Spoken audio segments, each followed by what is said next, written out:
Yo quería conversar con ustedes. eh,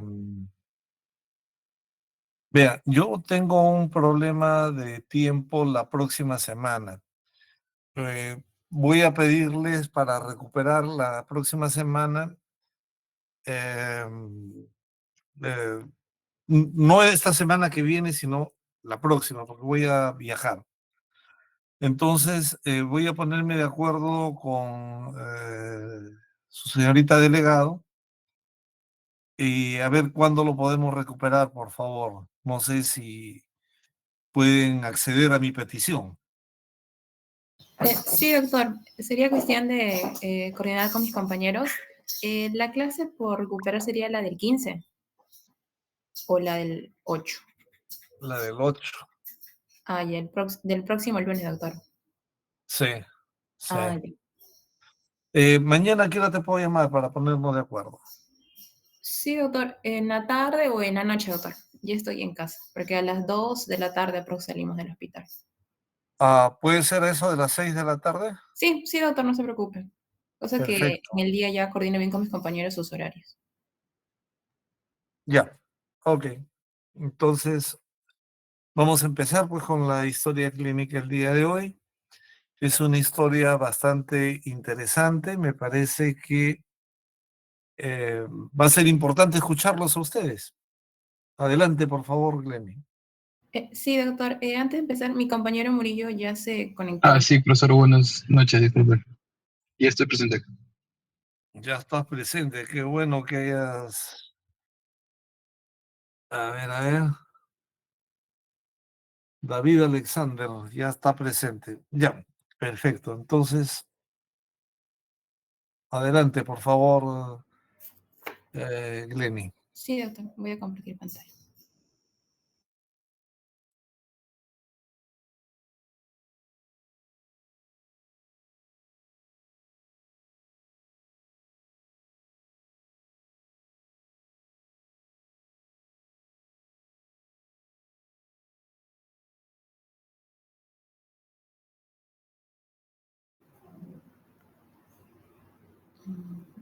Ya. ¿Se logra ver la presentación? Sí, todo Sí, bien. se ve bien. Ya, gracias.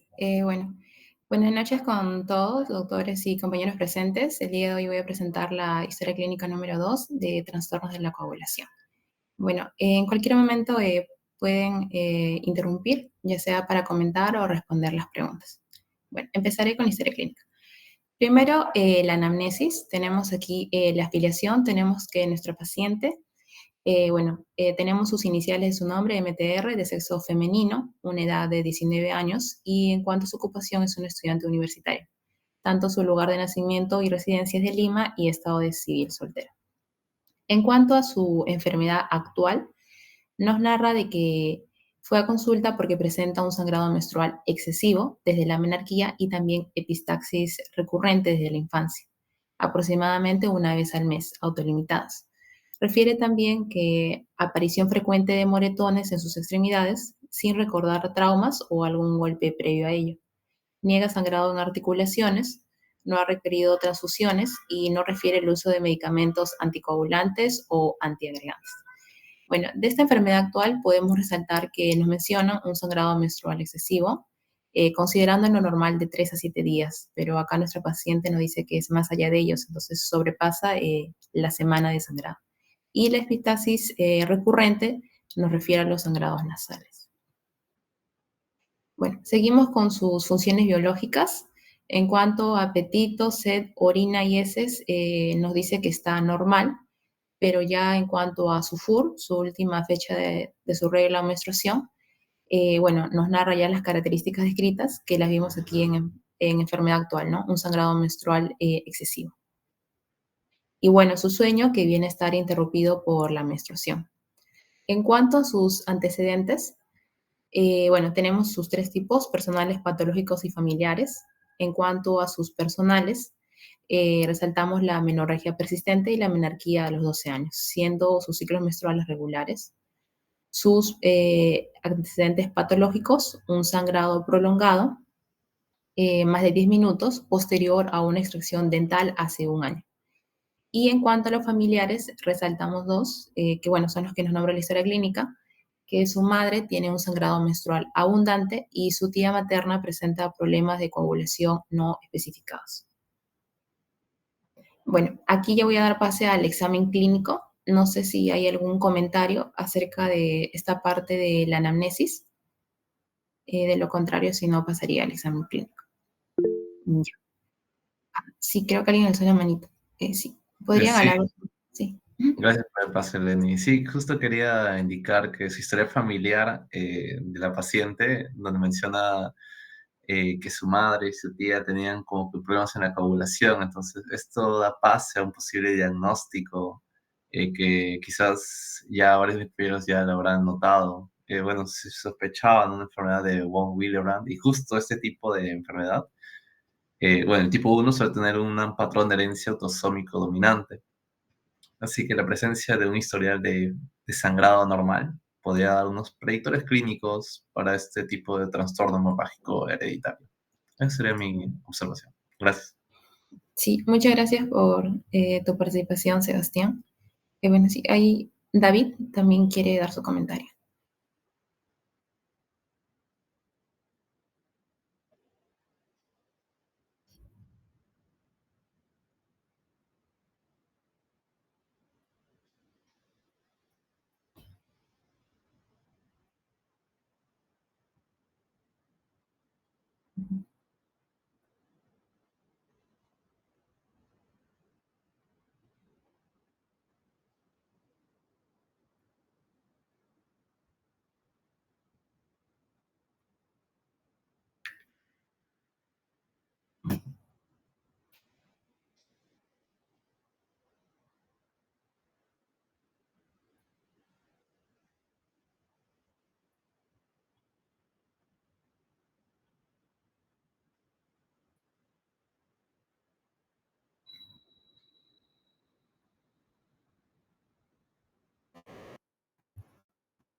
Sí, muchas gracias por tu comentario, David. Bueno, sí, eso de las toallitas es un dato muy importante, ¿no? La cantidad de toallitas que utilizamos al día.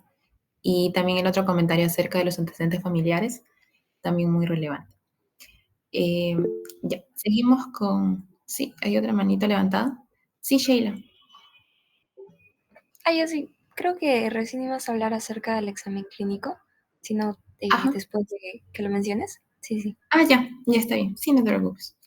Ya, en cuanto al examen clínico, en sus funciones vitales, bueno, la frecuencia cardíaca está dentro de lo normal, la respiratoria también, su temperatura está dentro del rango, la presión arterial también, y bueno, un peso de 50 kilos, teniendo una talla de 1,56 m, ¿no? Esas son sus funciones vitales. Y en cuanto a la revisión general, tenemos que tanto en piel y mucosas presentan equimosis en extremidades superiores e inferiores. Y bueno, aquí vemos una imagen referencial. Mucosa oral húmeda nos dice que no hay petequias activas. Perdón. Se observa en la nariz costras, articulaciones sin inflamación, dolor, deformidad. El aparato respiratorio no presenta alteraciones, tampoco el abdomen. Los otros sistemas también nos dicen que no hay alteraciones y en el ginecológico también nos dicen que no hay alteraciones. Sí, ahora sí. Sheila. Sí, más que todo en las funciones vitales. A la paciente al perder varios litros de sangre, por ejemplo, en su menstruación, nos hace pensar en que su volemia capaz está bajo. Y recordando esto, con la fórmula del gasto cardíaco y la resistencia vascular periférica, si la volemia está bajo, entonces el gasto cardíaco también va a estar bajo y eso puede ocasionar que la presión arterial baje y podríamos tener una paciente hipotensa. Y es raro porque su presión arterial está normal, está de 120/60 y también su frecuencia cardíaca que para compensar la baja volemia que tiene, debería haber palpitaciones o debería haber taquicardia, pero vemos que también su frecuencia cardíaca está normal, está a 89 latidos por minuto, en el rango de 60 a 100. Y creo que eso también nos da un indicador de que es algo más crónico o es algo al que el paciente ya está adaptado en su día a día. No podríamos hablar de algo agudo o algo que recién se dio en estos últimos meses.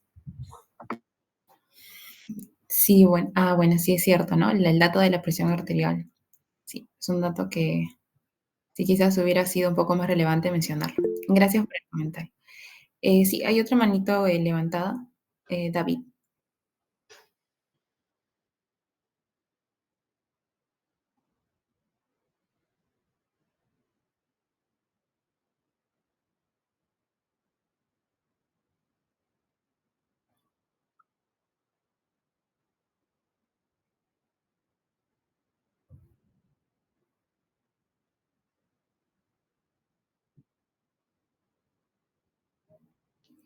Bueno, por las petequias sabemos que son los puntos de color rojito o morado que aparecen en las pieles, ¿no? Por el sangrado de los capilares.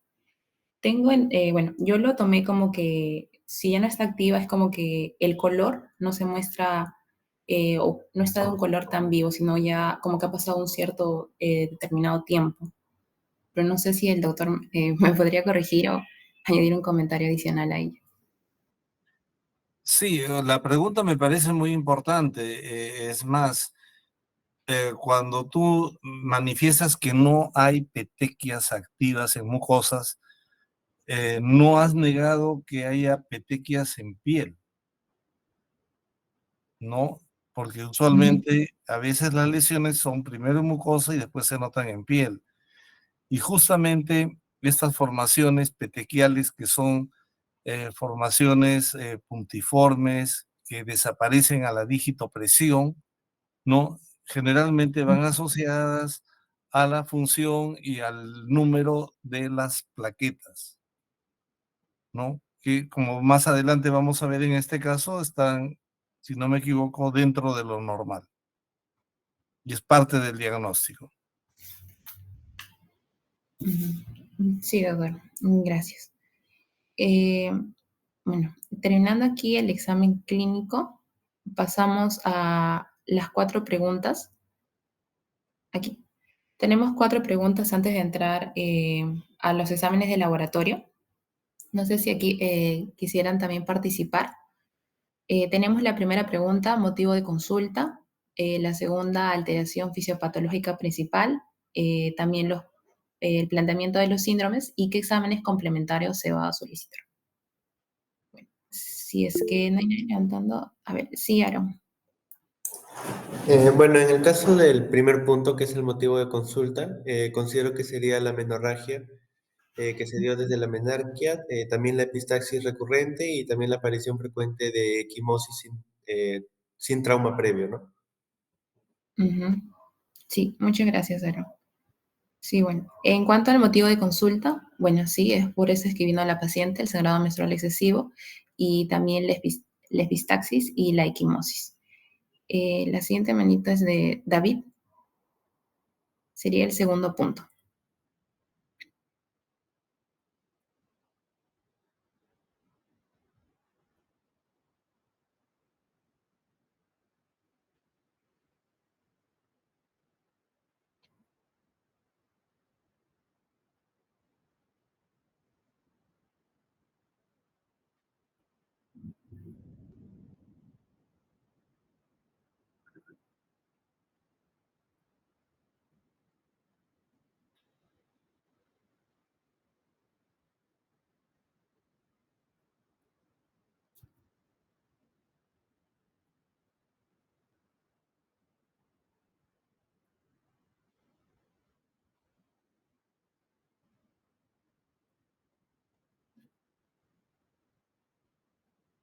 Ujú.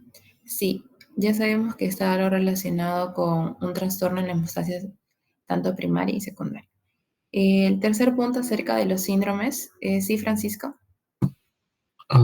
Bueno, En base a los síntomas y signos, pues yo pensaría que sería un síndrome hemorrágico, al menos mucocutáneo.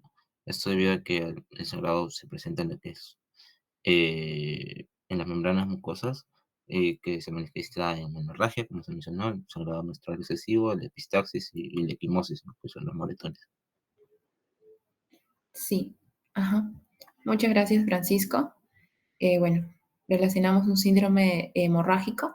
Y el último punto, en cuanto a estas preguntas, ¿qué exámenes complementarios se va a solicitar? Sebastián. Sí, justo basado en la clínica hemorrágica sugerente y los antecedentes familiares. Primero pensaría un hemograma completo con recuento de plaquetas para descartar trombocitopenia como causa. Luego el tiempo de sangría, el tiempo de protrombina y el tiempo parcial de tromboplastina activada. Y lo más importante sería recalcar para confirmar la enfermedad de von Willebrand sería el triplete, el famoso triplete de von Willebrand. Los estudios específicos para ver el antígeno del factor de von Willebrand, la actividad del factor de von Willebrand y por último la actividad del factor 8 de este mismo, el cofactor de vistocetina. Ujú, claro, sí. Bueno, también, como lo mencionó, el hemograma, la protombina, la tromboplastina parcial y también el antígeno, los cofactores del factor von Willebrand. Ahora, bueno, ya habiendo culminado estas 4 preguntas, pasamos ya a los exámenes de laboratorio. Tenemos aquí este primer cuadro de los exámenes de laboratorio del hemograma. Tenemos los leucocitos, hematíes, hemoglobina y hematocrito. Vemos aquí el resultado y el valor referencial. De todos ellos, el leucocito es el que se encuentra en un valor óptimo. Y bueno, vemos que el resto de ellos están muy por debajo del valor normal. Ya lo vimos relacionado con trastornos de la coagulación. No sé si alguien quiere dar algún comentario acerca de estos valores.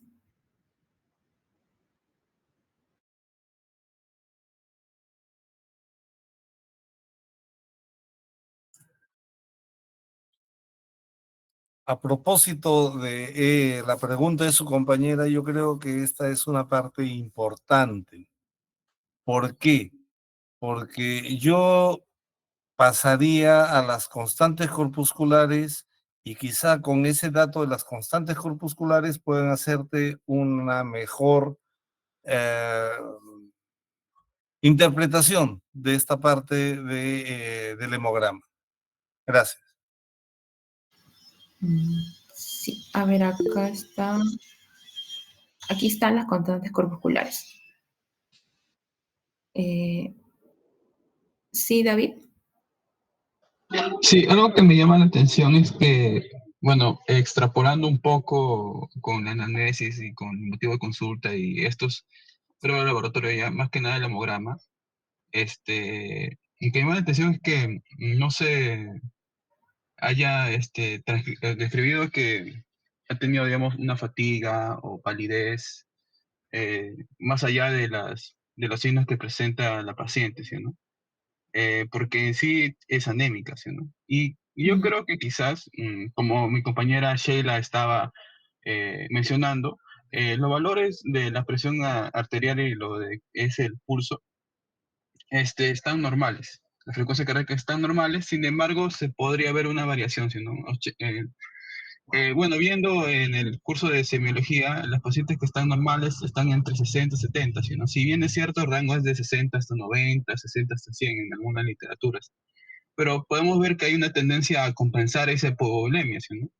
Y también en su IMC, porque tiene 50 kilogramos con 1,57 m, quiere decir que es una paciente quizás bien nutrida, ¿sí, no? Estamos hablando también que es una estudiante universitaria.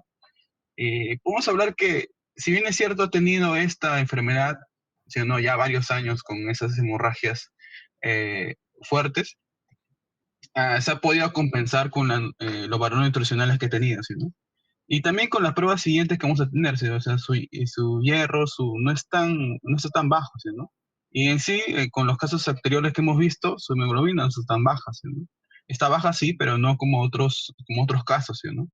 Esa sería esa observación, ¿sí, no? O sea, no nos mencionan que ha tenido una cefalea o que tiene taquicardia o fatiga, ¿sí, no? Eso es lo que me llama la atención en este caso.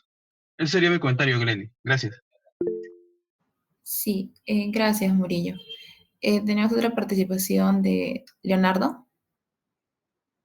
Sí, con respecto a a las constantes corpusculares, bueno, se menciona que, bueno, el volumen corpuscular medio está en 88 y esto también, bueno, ya interpretando esto nos quiere indicar que está normal, ¿no? Tanto los hematis tienen un tamaño normocítico y también no tiene una microcitosis ni macrocitosis, pese a esta anemia crónica que padece la paciente, ¿no?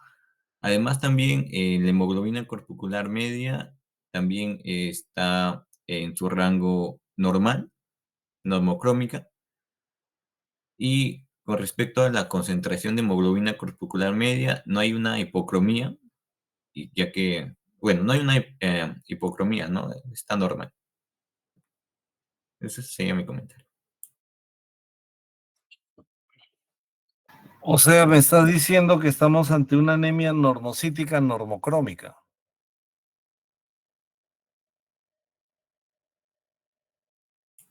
Yo les Sí, sí. preguntaría, ¿cómo es usualmente una anemia cuando hay pérdida sanguínea?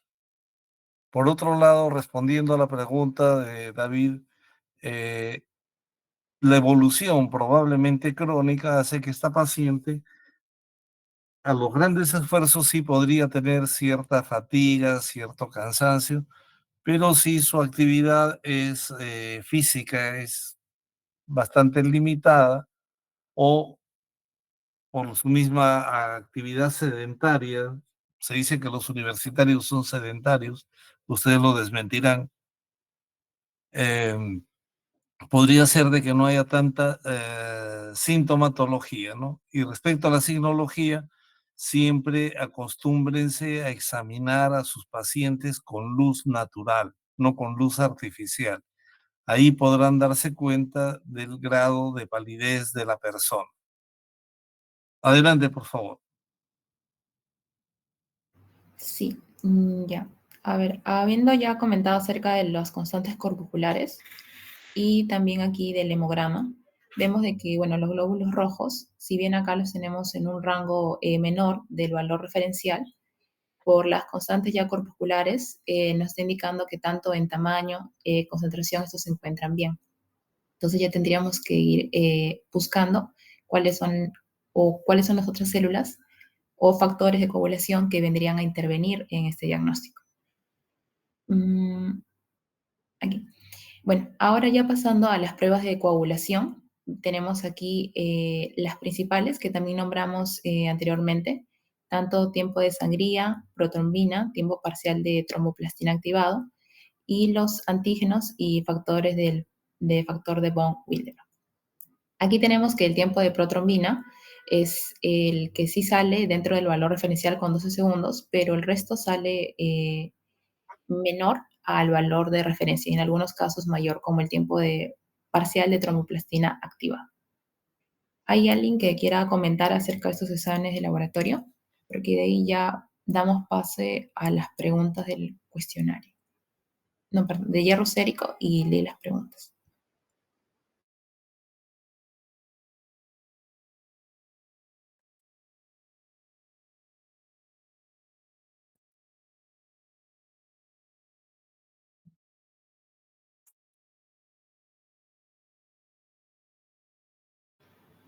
Ya, bueno.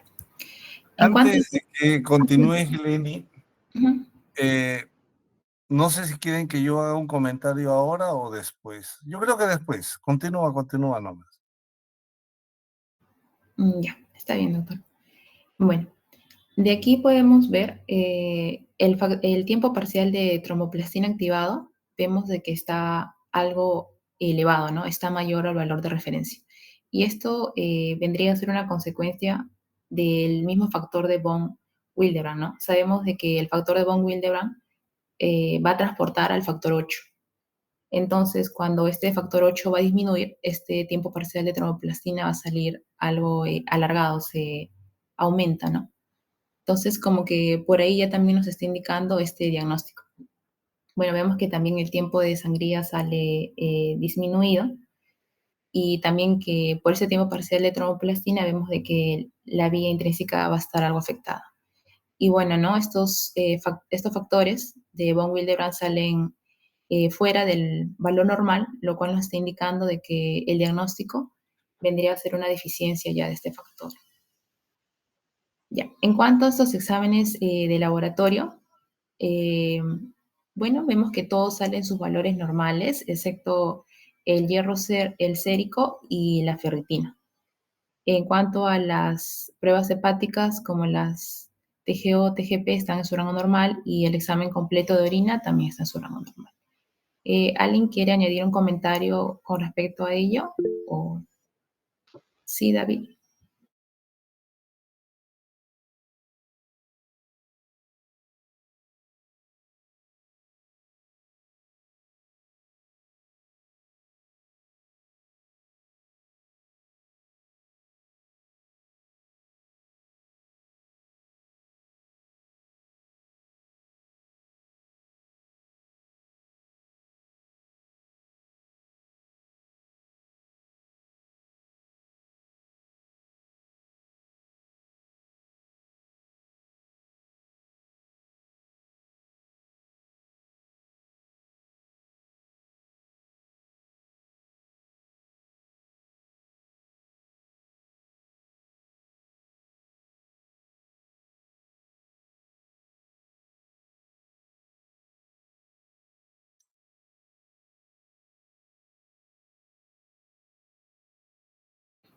Sí, muchas gracias por tu participación, David. Y ahora damos pase ya, a las preguntas de la resolución del cuestionario. Doctor, ¿seguimos con las preguntas del cuestionario o va a dar un comentario o seguimos? Sí, yo quisiera hacer unos comentarios al respecto de la historia clínica antes que continúen ustedes. Porque, por ejemplo, si bien es cierto, ya en la parte clínica hablamos un poco, ¿por qué no?, de las petequias en esta paciente, ¿no? Ustedes han descrito bien lo de la parte de sus menstruaciones, el sangrado. Quizá muchos van a hacerse las preguntas: ¿qué cantidad de sangrado? ¿Cómo lo pueden medir? ¿Cómo pueden tipificar que si es que está teniendo una menstruación extensa o además de extensa, abundante, ¿no? Y son puntos bastante valederos, igualmente lo de la presión arterial, bastante interesante. Ahí vi que estaban ustedes viendo también el índice de masa corpuscular, viendo a la paciente. Y algo interesante que yo quería hablar era sobre los exámenes de laboratorio. ¿En qué sentido? Si bien es cierto, tenemos a los leucocitos normales, ¿no? Pero una hemoglobina baja y un hematocrito baja, con unas plaquetas normales. Entonces, esto me hace a mí, de acuerdo a los valores presentados en la historia clínica, esta es una anemia normocítica normocrómica. O es un error de laboratorio o es parte de la evolución de la enfermedad, porque usualmente cuando hay pérdidas sanguíneas tenemos anemias microcíticas hipocrómicas, ¿verdad? ¿En qué caso vemos anemias normocíticas normocrómicas? En los casos de enfermedad inflamatoria crónica, ¿ya? Entonces, también esa es parte que se los dejo a ustedes para que puedan hacer un poco de ejercicio de diagnósticos diferenciales. Y a veces esa es también la idea de colocarlos en ese punto controversial, entre comillas, para que puedan tener esa capacidad de establecer diagnósticos diferenciales. En el tiempo de sangría vemos que está incrementada, está en 8 minutos. nosotros dijimos que el tiempo de sangría nos permite valorar primero la función plaquetaria, pero también nos permite valorar el estado del vaso sanguíneo, ¿no es cierto? Entonces, ¿qué método empleamos acá? ¿El de IBI o el de Duque? Generalmente es el de Duque, que es en el lóbulo de la oreja. Y está, si vean, el valor normal es hasta 7 minutos. En la mayor parte de centros es generalmente hasta 5. Y ponen ese valor un poco incrementado cuando hacen el tiempo de sangría, no con una lanceta, sino cuando lo hacen con aguja, porque va a sangrar un poco más por el lumen que tiene la aguja y que no debería ser. Debe hacerse con lancetas. En el tiempo de protrombina, me gustaría criticar el resultado. Si bien es cierto, 12 segundos y está entre 11 y 14 segundos es normal, no nos olvidemos que hoy en día el tiempo de sangría se expresa en INR. ¿Qué es el INR? Es el radio internacional de normalización. Incluso se les mencionó en la teoría que se calcula en base al ISI. El ISI es la calidad del reactivo, no, porque el tiempo de protrombina es una prueba armonizada con H. ¿Qué significa una prueba armonizada? Es una prueba que puede hacerse en cualquier laboratorio y si está dentro de los criterios de armonización, puede compararse su resultado de cualquier laboratorio, ¿no? Porque ese es un punto que nosotros siempre vamos a ver, no. Lo que pasa es que en el laboratorio del frente lo hacen mejor, no. Yo lo hago mejor y tú no tienes controles, no tienes equipos calibrados, no. Las pruebas armonizadas nos van a permitir comparar nuestros resultados. Es como cuando yo tengo una gran pesa de 1 kilo y si yo sé que mi pesa, mi estándar es de 1 kilo, lo puedo comparar con cualquier balanza. Me tiene que pesar 1 kilo. Entonces, ya hay ciertos grupos de pruebas armonizadas en la parte diagnóstica, casualmente para que el médico pueda tener un criterio bastante que lo afiance en su ayuda al diagnóstico. Y acá yo quiero decirles algo. Generalmente nos estamos yendo de que el diagnóstico clínico tiene que tener un peso mayor que el diagnóstico de las pruebas de ayuda al diagnóstico. Generalmente ahora decimos de que el 70% de las pruebas de laboratorio influye en la ayuda, en el diagnóstico clínico, cuando debe ser al revés. El diagnóstico clínico debe tener un peso de 70% y las pruebas de laboratorio deben llevarnos a un peso de un 30%. ¿Ya? No se dejen influenciar mucho por las pruebas de ayuda al diagnóstico. Volvamos a nuestra semiología, volvamos a nuestra práctica médica, que es lo que nos va a hacer a nosotros cada vez más competitivos. Entonces, eso por un lado. Por otro lado, tenemos el tiempo parcial de tromboplastina en 40 segundos, está bien.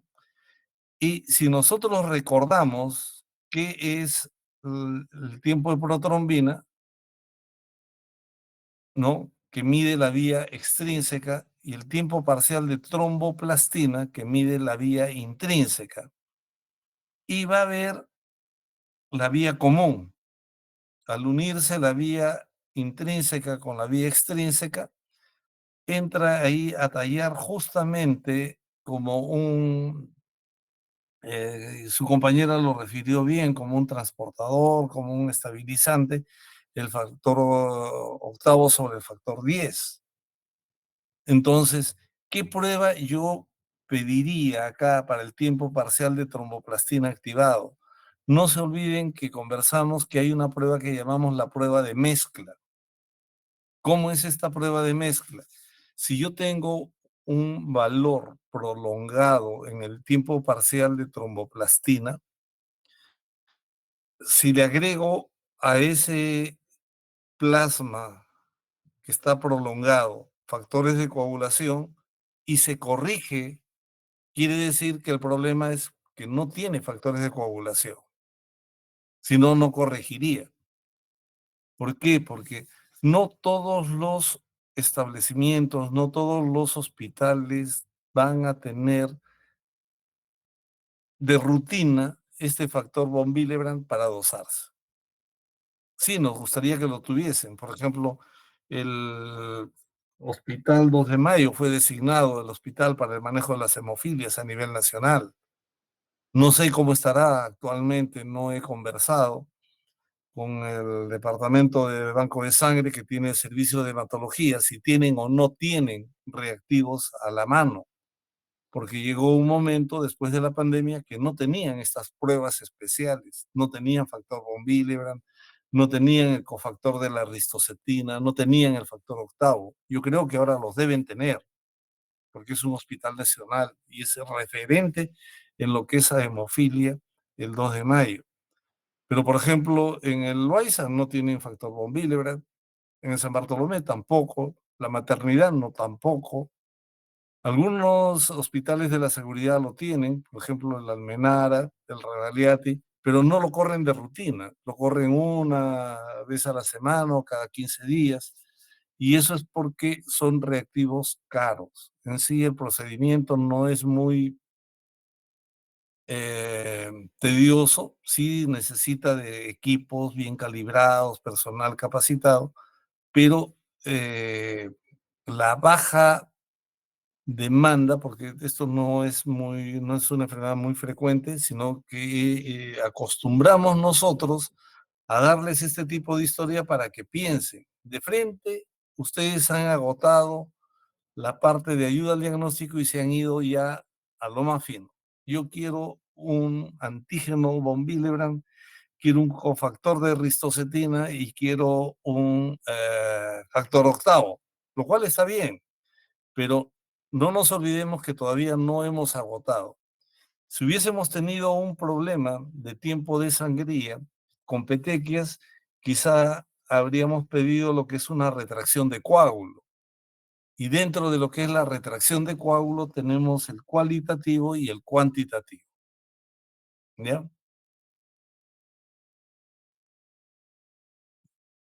Preguntas y hacer sus comentarios, por favor. Continuemos con los hallazgos de laboratorio.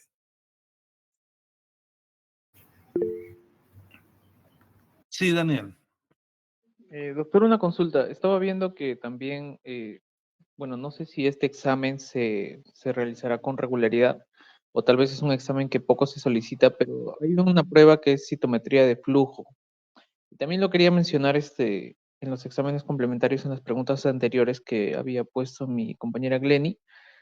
Pero bueno, o sea, para esa prueba se solicitaría más o menos para descartar si es que tal vez hubiera un problema, tal vez en la glucoproteína del receptor de superficie de las plaquetas, ¿no?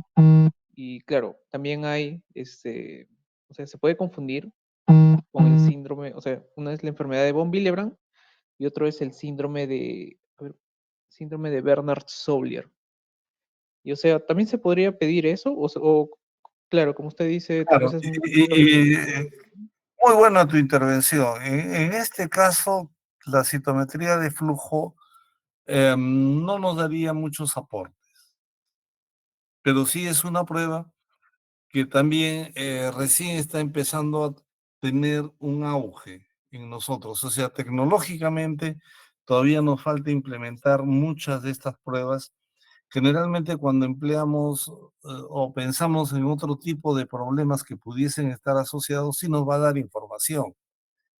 Y antes que la citometría de flujo, quien te va a dar más información son los exámenes de secuencia genómica, vale decir los exámenes genéticos, hechos por biología molecular. Ya, porque justamente... Pero tu aporte es bueno, es muy importante y no se descarta del todo la citometría de flujo. Acá con la citometría de flujo no nos olvidemos que también hay varios marcadores. Entonces, un marcador para decirte exactamente el problema, eh, por ejemplo, Ya que estamos hablando de von Willebrand, deberíamos hacer las pruebas de los multímeros para saber esto de von Willebrand, pero no lo estamos haciendo en Perú. Ah, ya, doctor. Está bien, doctor. Muchas gracias. Adelante, por favor. Sigue, por favor, Glenny, comentando los exámenes de laboratorio. Sí, doctor. ¿Ya pasaríamos a cuestionar al doctor o seguimos aquí en laboratorio? Ya, yo voy a terminar un poco con los exámenes de laboratorio porque habían hablado ustedes del hierro sérico. No se olviden que el hierro sérico puede estar disminuido si yo no cumplo con lo que se llama la toma de muestra cronobiológica. Esto quiere decir que el hierro sérico va a disminuir hasta un 30% si yo lo tomo en las tardes, en horario vespertino. ¿Ya? Sigue lo que llamamos el ciclo circadiano en cuanto a su excreción. Eso es importante saber del hierro sérico. Y la ferritina que nos va a permitir medir lo que es la reserva de hierro medular. Después tenemos nosotros, por ejemplo, los exámenes de glucosa que está dentro de lo normal, la urea dentro de lo normal, la creatinina también. Tenemos los exámenes de electrolitos que también están dentro de lo normal, ¿no? Un sodio, un potasio. Ya habíamos conversado su compañera sobre el hierro sérico, sobre la ferritina. Vemos que las transaminasas, la fosfatasa alcalina también están dentro de los normales, o sea, podríamos indirectamente decir que las pruebas, algunas de las pruebas de función hepática están normales. ¿Por qué le pidieron bilirrubina?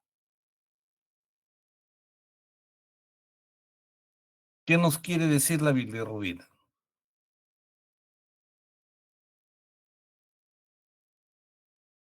No se olviden que dentro de lo que es... ¿Hemólisis? Sí, dime por favor. ¿Hemólisis, doctor? Claro, o sea, si dentro de lo que es el diagnóstico diferencial, ¿es una anemia por hemólisis? ¿No es una anemia por hemólisis? Si sus bilirrubinas están normales, yo ya no pensaría en hemólisis. No nos olvidemos de que hay lo que se llama la bilirrubina directa y la bilirrubina total. La diferencia entre ambas nos va a dar la bilirrubina indirecta y generalmente cuando hay incremento de la bilirrubina indirecta, también va a haber incremento de la urobilina en orina. Y esos son signos de hemólisis. ¿Ya? Y cuando hablamos de signos de hemólisis, incluso se habla de 3 tipos de ictericia, ¿no? La ictericia flavínica, la ictericia rubínica y la ictericia verdínica. La ictericia flavínica es cuando es prehepática, de hemólisis. Cuando hablamos de la ictericia rubínica, ¿no? Que el problema va a estar prácticamente a nivel hepático, y la verdínica cuando hay un problema de tipo congestivo. Bueno, continuamos conversando acerca de lo que es el examen de orina. En el examen de orina, generalmente cuando hay una hemólisis, el aspecto físico es interesante, porque la orina va a ser de un color amarillo pajizo, amarillo oscuro, como té cargado, etcétera. Y acá es de un color de amarillo claro, transparente. ¿Cuándo decimos que la orina es transparente? Si nosotros tenemos un tubo de prueba, ¿no? Y en ese tubo de prueba nosotros colocamos la muestra de orina y yo coloco una hoja que está detrás de ese tubo y puedo leer con facilidad, digo transparente. Si yo leo con cierta dificultad, ligeramente turbio. Y si leo con mucha dificultad o no alcanzo a leer, digo turbio. ¿Ya? Esa es una manera con la que nosotros en laboratorio podemos decir el aspecto de un líquido. El pH normalmente, generalmente es ácido en la orina, ¿ya? La densidad es 1015. Y esto es importante, ¿por qué? Porque generalmente la densidad va a ser de 1008 a 1024. Y nosotros Cuando pedimos los exámenes de orina, a veces pedimos la orina de la mañana, la primera orina. Pero muchos de ustedes, ¿a qué hora se levantan? 5 o 6 de la mañana. ¿Y cuánto tiempo pasa para que lleguen a un establecimiento de salud? 2, 3 horas. ¿Y laboratorio qué te dice? Que la orina no tiene que tener más de 2 horas de haberse emitido. ¿Por qué? Porque puede haber leucolisis. Es decir, los leucocitos pueden lisarse normalmente, ¿ya? Claro que tú en las tiras reactivas de orina vas a tener el reporte de la estearasa leucocitaria, pero muchas veces queremos ver los leucocitos, ver si estos aglutinan o no para decir si hay piocitos. Entonces, se dice que para tener una buena muestra de orina tiene que estar 4 horas retenida la orina en vejiga.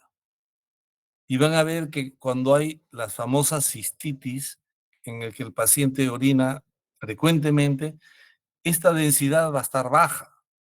Incluso la densidad urinaria cobra importancia en algunos cultivos, porque si tienen ustedes una densidad menor de 1003, 1002, el desarrollo microbiano va a ser mínimo o escaso, o no hay desarrollo microbiano. ¿Ya? ¿Por qué? Porque no le va a faltar el factor S para el crecimiento bacteriano. Entonces, por eso es importante que ustedes puedan ver la densidad y ver si es una muestra adecuada para su estudio, para su evaluación. Igualmente, cuando ustedes están viendo que hay sangre en la orina, trazas, dice. Entonces, cuando la orina muchas veces pasa de 20 minutos, los hematíes pueden romperse, pueden lisarse, ¿ya? Y yo tengo en algunos casos que hacer la diferencia entre hemoglobinuria y hematuria. Entonces, de ahí la importancia de las muestras de orina. Como este es un curso de interpretación de laboratorio, yo me estoy permitiendo darles algunos aspectos sobre los elementos que vamos encontrando para que ustedes vayan teniendo un poco de conocimiento, que probablemente ya lo tienen, pero así vayan afianzando un poco más y pregunten lo que buenamente quieran que se amplíe como un tema de aprendizaje o de orientación de aprendizaje. ¿Qué otra cosa?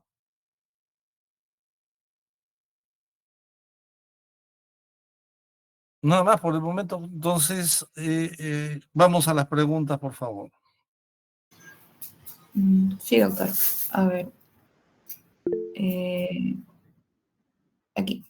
Bueno, la primera pregunta es, ¿qué pruebas de laboratorio son las que definen el diagnóstico de la enfermedad de Willebrand? Y la segunda, ¿cuáles son los tipos de esta enfermedad y en qué se diferencia?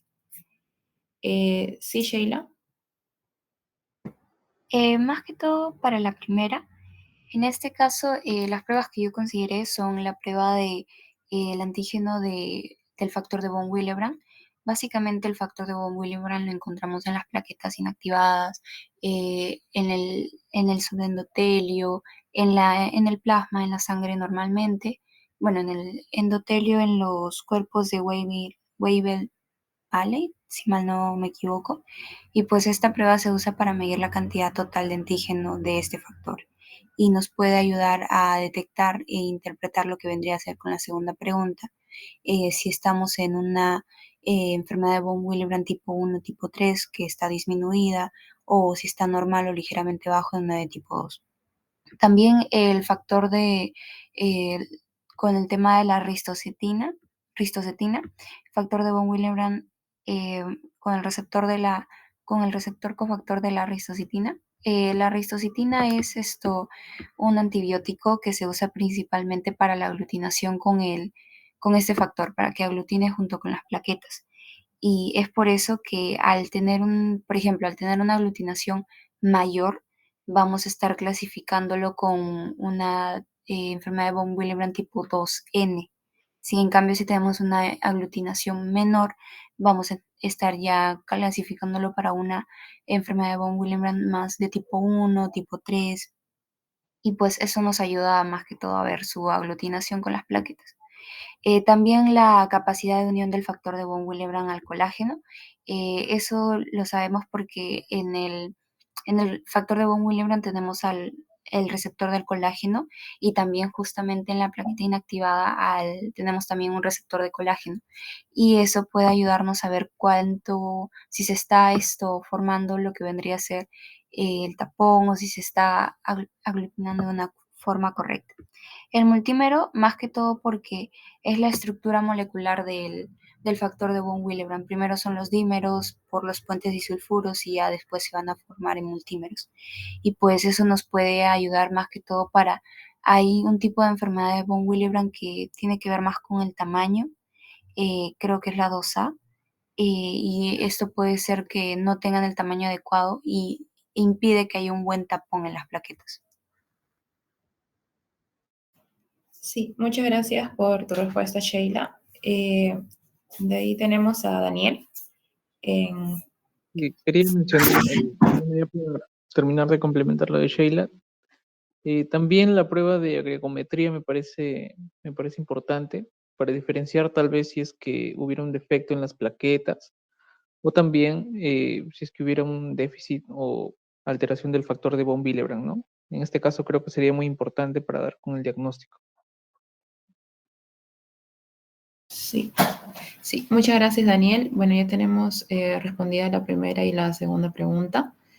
Bueno, acá también tenemos unas breves respuestas. Tiempo de sangría, tiempo parcial de tromboplastina inactivada. Y bueno, los exámenes que también fueron mencionados para los antígenos de factor de von Willebrand, el cofactor de ristocetina y los multímeros, ¿no? Que esto es vital para poder encontrar el tipo de la enfermedad de von Willebrand. Sabemos también que ya son 3 tipos que también fueron mencionados por ustedes. En cuanto a la tercera pregunta, ¿qué relación hay entre el factor de von Willebrand y el factor 8? Y la cuarta pregunta, ¿qué tipo de trastorno de la hemostasia es la enfermedad de von Willebrand? Tanto primario, secundario o mixto, y justificarlo. Tenemos a Leonardo. ¿Sí?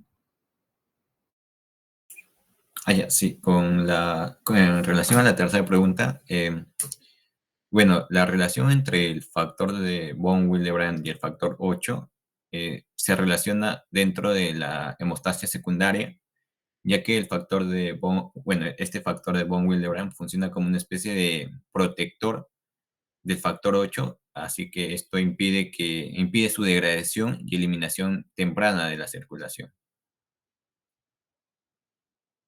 Sí, muchas gracias, Leonardo. ¿Y Sebastián? Sí, para complementar lo que dijo mi compañero Leonardo, si bien dice, claro, el factor de von Willebrand y el factor 8 tienen una relación simbiótica en el plasma. Entonces, el factor de von Willebrand va a actuar como la proteína transportadora y estabilizadora del factor 8, y también que esta unión va a proteger de su degradación. Además, que el factor de von Willebrand va a dirigir al factor 8 hacia el sitio de la lesión vascular, donde posteriormente va a ser liberado para participar en la cascada de coagulación.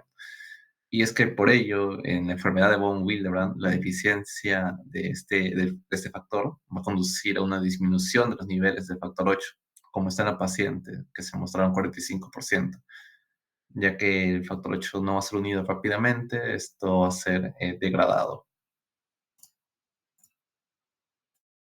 Sí, muchas gracias, Sebastián. Y Alexandra, ¿quieres opinar en esta pregunta o en la siguiente? Podría ser la siguiente. Ya, entonces, bueno, teniendo ya respondido tanto la tercera como la cuarta pregunta por ambos compañeros, sabemos que el factor de von Willebrand es el que va a transportar el factor 8, ¿no? Entonces, cuando este se encuentra mal o disfuncional, va a disminuir este factor 8 y ahí es por ello que el tiempo parcial de tromboplastina activado se va a alargar, haciendo que la vía intrínseca se vuelva menos eficiente. Y en cuanto al factor de von Willebrand, clasificado como un trastorno tanto mixto, porque abarca tanto en la hemostasia primaria como secundaria, por la adhesión plaquetaria y en la secundaria porque disminuye el factor 8. En la quinta y última pregunta tenemos, ¿por qué una paciente con enfermedad de von Willebrand puede tener menstruaciones anormalmente abundantes? Sí, Alexandra. Sí, bueno. Y precisamente al tener esta enfermedad, una consecuencia de ello es que produzcan estas menstruaciones que van a ser más abundantes de lo normal. Como hay un déficit, una disfunción del factor de von Willebrand, vamos a ver que la hemostasia primaria se va a ver alterada, ya que vamos a tener que la adhesión plaquetaria no se va a dar de forma correcta, esta va a ser deficiente o disfuncional. Entonces, esta formación del tapón plaquetario se va a ver comprometida, lo cual va a impedir que se detenga el sangrado de manera eficaz. Además, como hemos visto en las preguntas anteriores, esta deficiencia del factor de von Willebrand también va a afectar la estabilidad del factor 8. ¿Eso qué quiere decir? Es que va a agravar la situación al interferir con la coagulación intrínseca.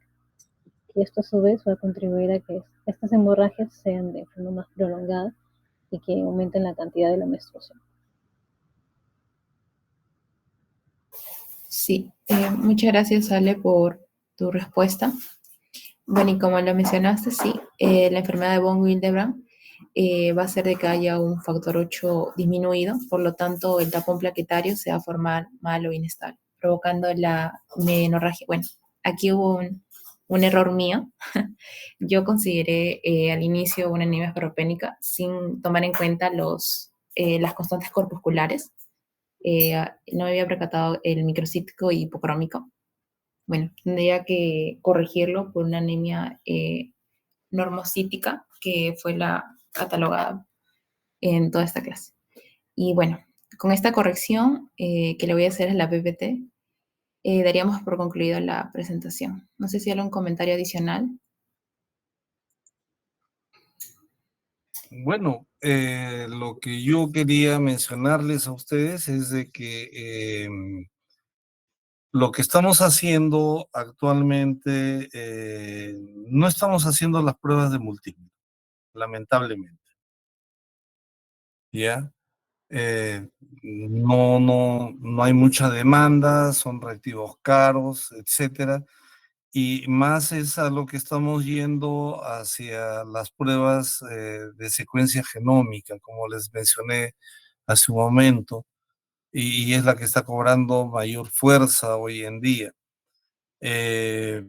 Sí, la prueba del antígeno de von Willebrand y la prueba de la ristocetina nos va a permitir a nosotros conocer qué tipo de presentación tiene esta enfermedad. Como ya bien mencionó su compañera Leni, es importante saber que el von Willebrand es un factor estabilizador y transportador del factor octavo.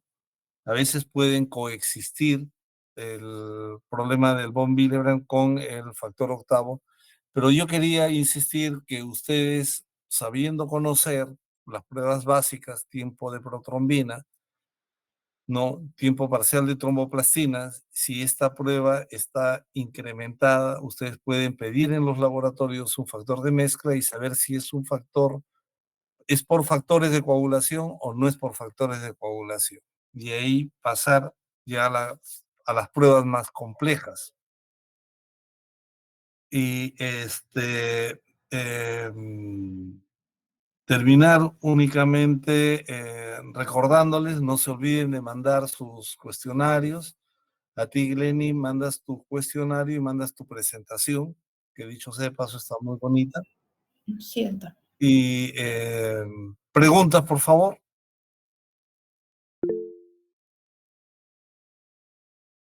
Sí, Glenny. Sí, doctor. Yo tenía una duda. Si bien cuando sale el tiempo parcial de tromboplastina alterado, hacemos la prueba de mezcla. Y si es que esta se corregía, bueno, sabíamos que hay un déficit de factores, pero ello también podría implicar que haya una hemofilia junto, o cómo lo podría Claro, diferenciar del factor de von Willebrand. generalmente es más usada para el diagnóstico de hemofilia, ya sea hemofilia A o hemofilia B. Doctor, en todo caso, si es que pasaría ello, ¿cómo, o ya me enfocaría en la clínica para poder diferenciar la hemofilia de la enfermedad de von Willebrand? Sí, Básicamente ahí va a ser laboratorio, que te va a dar la diferencia del diagnóstico, para serte franco. Pero la clínica te va orientando. ¿Por qué? Porque la hemofilia, llamémosle, tiene una expresión clínica quizá más dramática. Ah, ya. ¿Ya? Un sangrado mucho más abundante. Y algo que yo no les he preguntado, ¿esto va ligado al cromosoma X, va ligado al cromosoma Y? ¿O es la hemofilia que va ligada al cromosoma X, al cromosoma Y? ¿Lo transmite la mujer? ¿Lo padece el hombre? ¿Cómo es? Al cromosoma X, tenía entendido. Claro. Por eso se habla que estos problemas generalmente van más ligados, básicamente en la hemofilia, ¿no? Pero también a veces pueden verse superpuestos la problemática del von Willebrand con el factor octavo. Y hacerles recordar que ustedes en el transcurso de su carrera, por ejemplo, en todo lo que es el preoperatorio, usualmente van a pedir siempre las famosas pruebas tiempo de coagulación, tiempo de sangría. Pero ahora se están cambiando por el perfil de hemostasia, y en el perfil de hemostasia usualmente piden recuento de plaquetas y piden tiempo de protrombina, tiempo parcial de tromboplastina, tiempo de trombina y o fibrinógeno, ¿ya? Generalmente esas son las pruebas. Por ejemplo, neoplásicas no hace tiempo de coagulación, porque le parece que es inexacto. Y desde que se trasladó neoplásicas a su sede actualmente en Surquillo, porque antes estaba frente al Loaiza, donde es el San Bartolomé ahora, ya ellos no lo hacen. Entonces ahora están al otro lado, generalmente, como yo les decía, que están usando la tromboelastografía. Entonces, también vale la pena que ustedes conozcan la tecnología para que puedan emplearla en su quehacer diario, ¿no? Y eso les va a dar mayor, llamémosle, confianza al momento de tener una cirugía compleja. Pero en la medida que ustedes van conociendo, en la medida que van sabiendo que existen elementos de ayuda diagnóstica y cómo utilizarlo, cómo interpretarlo, es que ustedes pueden ir creando la necesidad para que puedan contar con esta ayuda al diagnóstico y su práctica sea cada vez más segura, ¿no? Para el paciente. Y así también nosotros evitarnos tener problemas de mala práctica, porque no nos olvidemos que la medicina es una profesión de riesgo.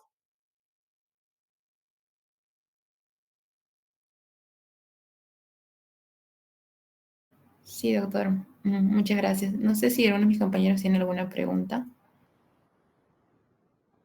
Si no hubiese ninguna pregunta, yo quiero agradecerles la atención y ya estaríamos comunicándonos. El día de mañana yo voy a coordinar bien para recuperar la práctica del próximo lunes, que no voy a poder estar, y agradecerles la atención de antemano. Muy buenas noches y sigan estudiando, por favor. Gracias. Muchas gracias, doctor. Buenas noches. Hasta luego, doctor. Buenas noches. Cuídese. Gracias, Hasta doctor. luego. Buenas noches. Buenas noches.